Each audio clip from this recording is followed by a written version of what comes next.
We are checking out some more cleric subclasses today. Welcome to the Attic Dungeon. My name is Sam, and whether you want to heal things or just know things, I'm here to help you with everything. Yes, another subtle subliminal message where I'm thanking you for watching my channel. This way it feels less like I'm talking to the walls and more like talking to actual people. If you want to support me, don't forget, leave a like, leave a comment, subscribe, click the bell, send me all your money and your soul in a jar, you know, the usual stuff. And now let's get on with the show. So yes, we're back with round 2 of some nice hot cleric subclass action. We're talking about the grave domain, the knowledge domain and the life domain today. And guess what? 2 out of those 3 subclasses are actually pretty good and one is good within its niche. Clerics, if you forgot, get their subclass at level 1 with some features, and then at 2nd, 6th, 8th and 17th level they gain more features. That sounds a lot, but the one at level 8 is always potent spellcasting or divine strikes or the mix of both if you picked the Tasha rules. And the second one is also second level is always channel divinity, but that's a really fun one because it varies according to the domain, obviously. So let's start with the grave domain. You might think, oh my god, grave domain sounds like an evil cleric. It is not. It is actually one of the best healers in the game, especially at low levels, but it scales pretty well. The grave clerics actually watch over death, that it remains undisturbed. So they are very much against every form of undead. Zombies, skeletons, potentially vampires and such as well. I'm not sure what the stance is on vampires actually, because they never really died and got resurrected. They might be in the grey zone, but any I resurrected this corp into an undead minion type of resurrecting is no-go for the grave clerics, and they will wail on those guys all day, every day. Does that mean they can't heal or resurrect someone? No. If according to their god a person has not yet fulfilled their life goal or they have an important role to play yet, it's okay to resurrect them. It's okay to heal them. So no biggie, they can play with the line of death a bit, because death is inevitable and death will come at some point for everyone, but they're allowed to cheat a bit if it benefits the greater works of their god, I suppose. So what do you get? You get your domain spells, stuff like Bane, False Life, Gentle Repose, Raven, Enfeeblement, there's Death Ward, Anti-Life Shell, Raise Dead, Revivify. You know, there's, as I said, a few resurrection spells. You're allowed to cheat those in here and there. You know, I'm not the biggest fan of having having a lot of cleric spells on my cleric subclass domain spells, because the more other class spells that we get, the more versatile you become. What cleric spells on your domain spell list allow you to do is prepare other spells and still have this in case of emergency. I think Revivify is a good example of that. It's a spell that somebody in the party should have prepared in case somebody dies, but you don't always want to be the one, because you can only prepare so many spells and there's so many good spells. Having Revivify as your prepped spell through your domain is a wonderful solution to that. I also kind of like Death Ward. Blight is very situational but can be fun. Bane is good at lower level, but nothing in this spell list makes me go, wow, great spell list. This is a mediocre spell list at best. Then why are these guys good healers? Circle of Mortality at level 1. When they heal someone who is at 0 hit points, they heal them for max dice worth. So level 1, 16 wisdom, you heal someone who went down with cure wounds, you heal for 11 hit points, which is more than some classes have at level 1.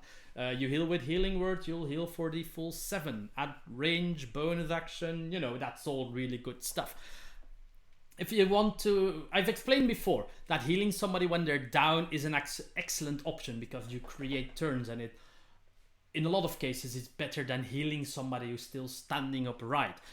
If you want to know how that works exactly, I have a video about healing in D&D 5th edition from a few years ago. Go watch that one. But because of that logic, the grave cleric is a great healer, because they maximize healing on the way that you should be healing. So that's good. In addition, Circle of Mortality also gives you the Spare the Dying cantrip. As a free one, it becomes a bonus action for you and 30 feet, which actually makes it handy. Niche, but handy. Spare the Dying stabilizes somebody who is dying. So instead of having to roll death saving throws, they put them at a stable condition. They're not dying anymore, but they're still on 0 hit points. So they won't regain consciousness for like 1d4 hours. And when they do, after that 1d4 hours, they'll regain 1 hit point. So essentially, this is cool.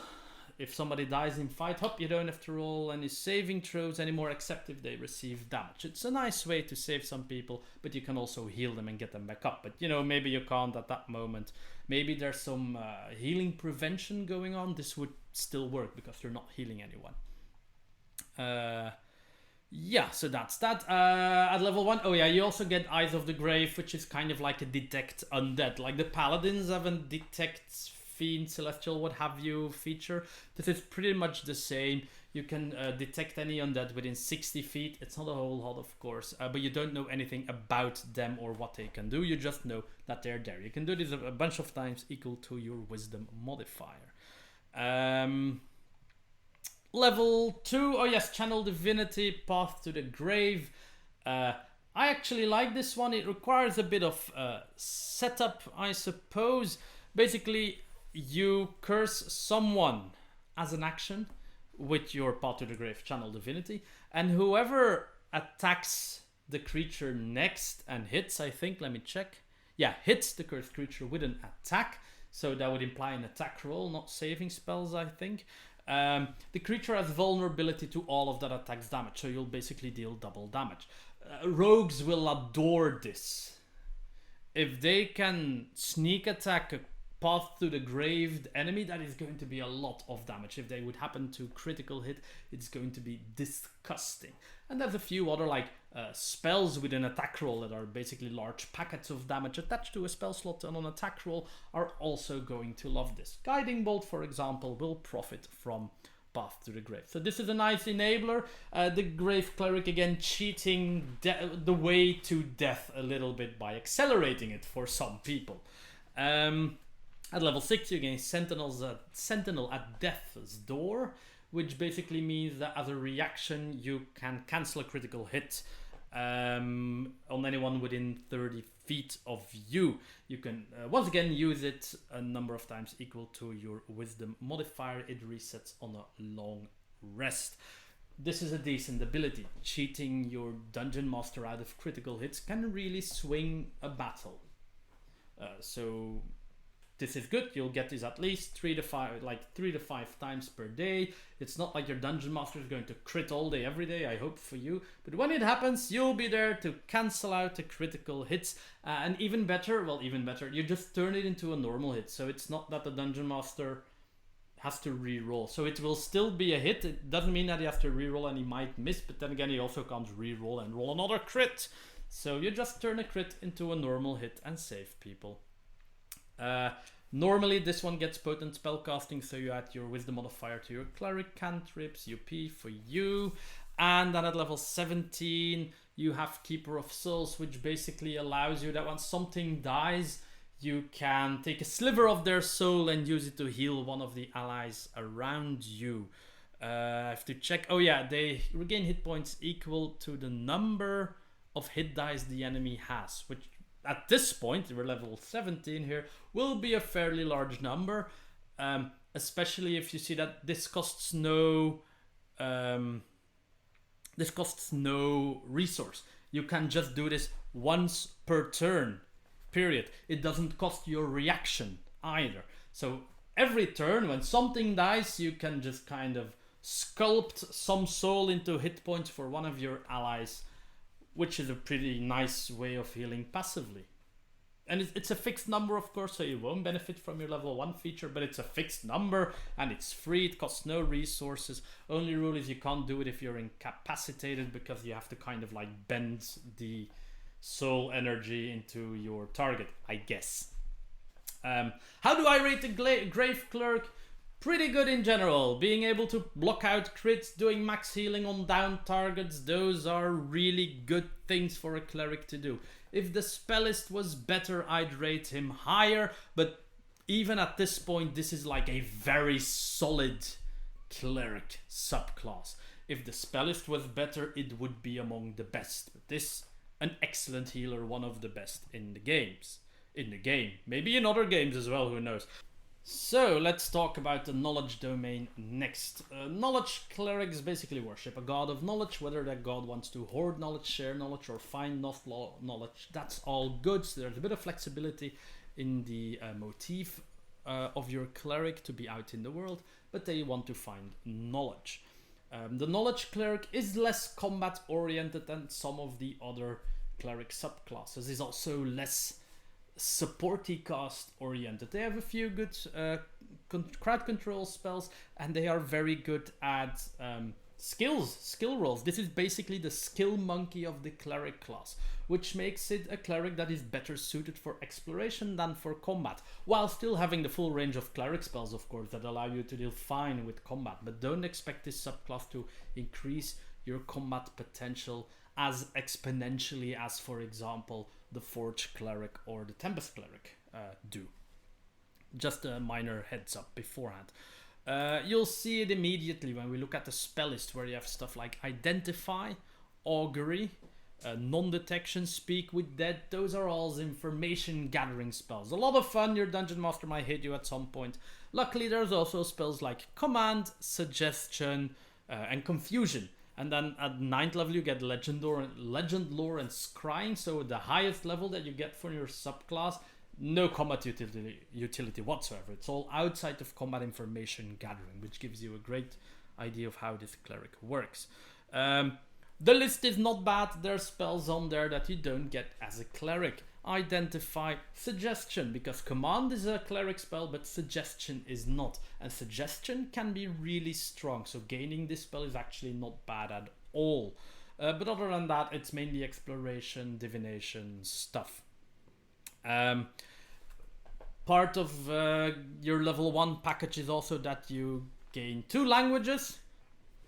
That always comes in handy at some point. It's just not the most spectacular feature.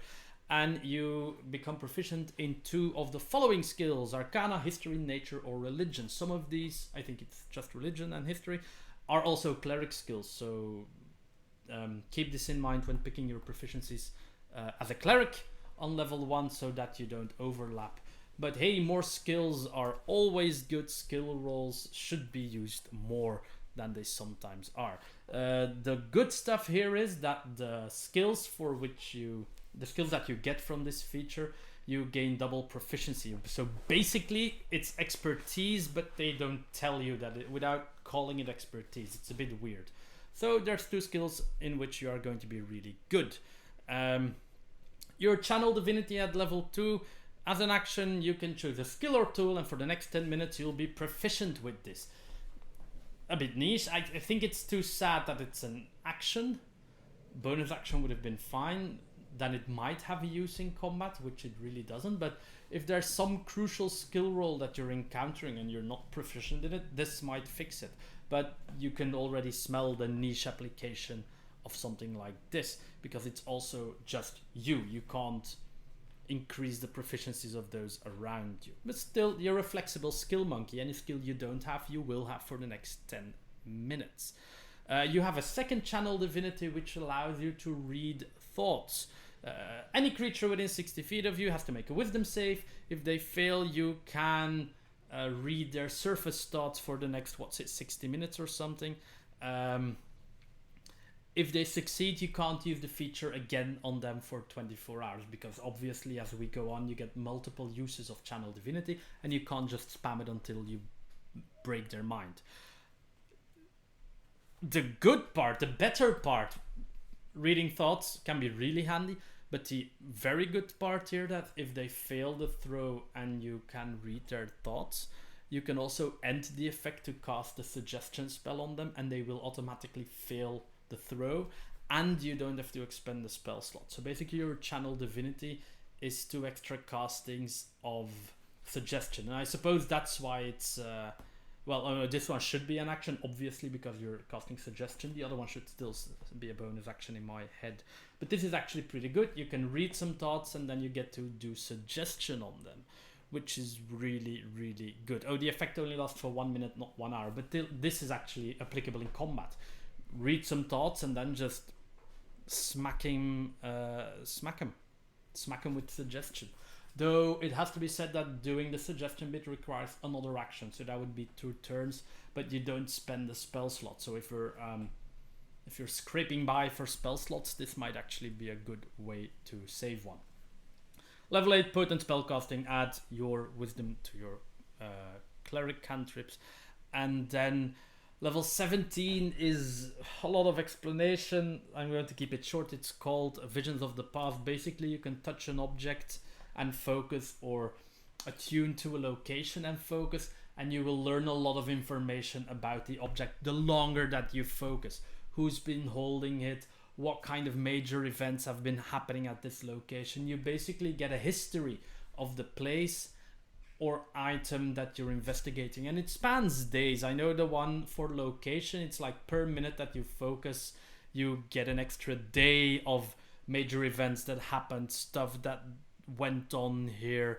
The resets on a short or a long rest, so that's not too bad. I mean, it's super niche, but it can be used at the entrance of a dangerous dungeon to see what went in, who came out, for example, and then you already have an idea of what's in there. But this is certainly why, if for some reason you're playing a high level mystery based campaign, this will shine. But you understand that this is a very, very niche ability. So how do I rate the knowledge cleric? If you're playing International Man of Mystery or the party needs a skill monkey, this is a good fit. If you're expecting more combat impact, go look somewhere else. This is not a bad cleric class, but it doesn't, you won't feel the impact as heavily as you will with some of the other subclasses. It's a very subtle subclass that influences a skill roll here, gathers a lot of information here and there. So yeah, it's not bad, but it's not what a lot of people expect from a cleric subclass. And then our last one for today is the cleric of all clerics. If you say I'm playing a cleric, this is what people hope you will play and expect you will play and expect what you will look like. It is the life cleric, the healer that people expect to see. This was one of the original cleric subclasses, of course, way before the grave cleric. So if people said, oh, we need a healer, life cleric was the easy fit. What do you get? First and foremost, let's look at the spell list, which are almost all, if not all, cleric spells. Sad, innit? On the other hand, it are such quintessential cleric spells that you can prepare some of the niche ones. You get Bless, Cure Wounds, Spiritual Weapon, which is nice, every cleric wants that. Revivify, Beacon of Hope, Death Ward, Guardian of Fate, Mass Cure Wounds, and Raise Dead. So basically everything that people expect a cleric to do is in your prepared spell list, which means you can prepare vaguer spells or other spells. So I've been saying I don't like it when you get a lot of cleric spells, but this one tips the scale so far into the I've given you all the good cleric spells that it makes it okay again. You don't get cool spells from other classes, but you do get a lot of room to pick whatever cleric spell you would ever want to pick up, and that's good. Bonus proficiency. Life clerics get heavy armor, because if you want to heal people on the front line, you have to be able to take a punch. Now, clerics in general always can take a punch with medium armor and a shield, but these guys take it to the next level with heavy armor proficiency.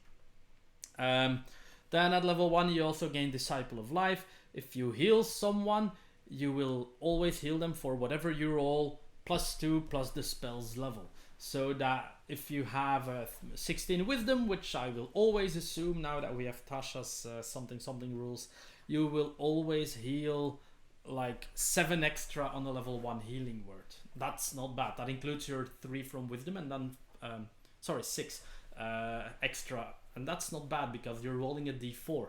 So this feature makes healing word like double as effective, which is really strong at lower level. And here this is the one healer I think that can afford, especially at highest levels, can afford to heal without risking for healing less than the damage would deal. This is the healer that can make a difference by healing during combat instead of when somebody is down. So it's the polar opposite of the grave cleric. Level 6 Blessed Healer, when you heal someone else with a level 1 or higher spell, you gain that healing bonus as well, so that 2 plus the spell's level will also apply to you. It's a nice little bit of off healing. You don't have to choose between preserving yourself or healing someone else. You can just do both if the spell level is high enough, because of course level 1 healing word will heal you for 3. You know, it's something. These guys get Divine Strike because you got heavy armor. You're up there, so you might as well hit something for extra radiant damage. Life Clerics should not be attacking a lot, so I advise for this subclass to use the Tasha's rules and go for the mixture one, where you can also get potent, like a version of potent spellcasting, because you don't have martial weapons and your strength might be high enough for the heavy armor, except if you're playing a dwarf you can ignore strength. Or you might have still gone for medium armor. Anyway, it's not going to be so high that at the higher levels you want to attack in melee combat. So Divine Strike feels a bit weird on the Life Cleric. Divine Strike always feels weird to me because I want to max Wisdom on my Cleric first because I'm a major spellcaster, and then the game's shoving me some weird melee ability. Yeah. And then at level 17 you get Supreme Healing, and this is actually what the Grave Cleric gets at level 1, but without the very singular condition. If you roll for healing on a level 1 or higher spell, you will always maximize the dice. So if you roll a Cure Wound, you will just get the d8 and then get the 2 plus spell level plus whatever your Wisdom modifier is. So this is very potent spellcasting. Area of Healing is very strong. Area of Effect Healing rather is very strong on a Life Cleric because you maximize it, you add a bonus. This is why this is a very strong healer at highest level. So there we are, that's all my clerics for today. We had 2 healers and 1 weird skill monkey. I like all of them. It's rare when I do a subclass video and I can say none of these are truly bad. 2 of them were really good and the other one is Anyway, thanks for watching. I hope to see you all in 2 weeks in the next episode of The Attic Dungeon.